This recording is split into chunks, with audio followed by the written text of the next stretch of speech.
లక్ష్మీదేవి అనుగ్రహం లేని ఇల్లు అది ఇల్లు అవ్వదు, కొంపవుతుంది.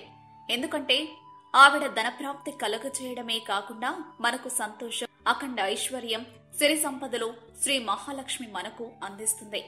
మరి ఆవిడ అనుగ్రహం పొందాలి అంటే చిన్న విషయమేం కాదు. అందుకే మనం సులువుగా చేసుకునే ఈ చిన్న సూత్రాలు పాటించడానికి ఏం చేయాలంటే, లక్ష్మీదేవికి బియ్యంతో పూజ చేసి అందులో కొంత బియ్యాన్ని దగ్గరుంచుకోవాలి.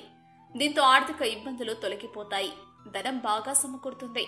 లక్ష్మీదేవి దీపారాధన చేసేటప్పుడు దీపం కుందుల దగ్గర కొద్దిగా బియ్యం మరియు బంతి పువ్వు లక్ష్మీదేవికి ప్రతిమ లేదా ఫోటో దగ్గర పెట్టాలి.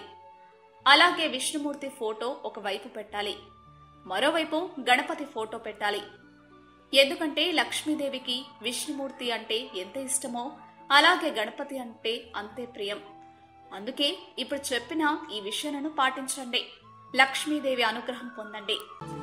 ఇలాంటి మరెన్నో విషయాలు మీరు తెలుసుకోవాలనుకుంటే వెంటనే మా ఛానల్ ని సబ్స్క్రైబ్ చేయండి. ఈ వీడియోని మీ మిత్రులతో షేర్ చేసుకోండి.